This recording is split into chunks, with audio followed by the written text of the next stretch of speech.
The Grammy winner faced a lot of life to get to where he is right now. Born to Ethiopian immigrants, he grew up outside Toronto in a multicultural neighborhood with East Africans and Indians, the Middle East and the Caribbean. He speaks fluent Aramaic from her grandma who he used to stay with growing up. Today we've brought you 10 things that you might not know about The Weeknd. So stick with us till the end. If you're an XOTWOD, then it'll be a good trip down the memory lane. Number 1. The Weeknd used to be very camera shy during the initial stages of his career. He wanted people to know him by his voice and he always avoided media or any sort of interviews.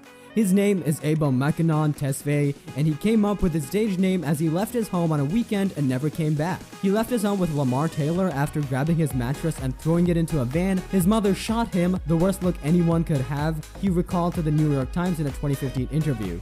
She looked at me like she had failed. Number 2. The Mask was the first ever movie he ever saw in the theaters when he was 4 years old with Samara Tesfaye, his mother, which prompted him to have an interest in movies and filmmaking, but as time passed on, he knew that he couldn't articulate his emotions through acting. This also meant that Jim Carrey was his first inspiration to become any kind of performer. Number 3. Before breaking the billboard, he worked as a salesman in an American apparel company. He used to live in a one-bedroom apartment, and for groceries, they used to shoplift from a nearby grocery store. They were living off using welfare checks and the money they made selling marijuana. This later changed when they got evicted. He used to bed up among the girls he knew. Number 4. The big break came when he spent a few nights in jail after a run-in with the cops. Hesitant to say more, he just said, "Bad enough for me to smarten up to focus." Not everyone gets another opportunity, but around that age, you usually get a 1-second chance after a slap on the wrist, and you either take the experience and think, this is it, the final straw, or you don't, and the next move after that, it's your entire life. You become who you become because of the next move you make. Number 5. After ditching filmmaking, what helped him through his life of constant struggle was writing. He initially thought of selling his work to other artists. That was when Lamar Taylor first uploaded him singing his first 3 tracks to YouTube in 2010. This was the beginning of his career. Number 6. Drake's manager Oliver Al-Khatib saw him and they knew that OVO would need someone like that on their team. He went on to post his songs on the OVO blog. The next thing you know, Drake features The Weeknd on his album Take Care. "If it wasn't for the light he shined on me, who knows where I'd be," he told Rolling Stone. Number 7. He never finished school. He dropped out when he was 17, so he feels insecure when he talks to someone educated. So he does crossword puzzles to increase his vocabulary. This inferiority complex might be the reason he gained such fame. He used to be a mystery back then.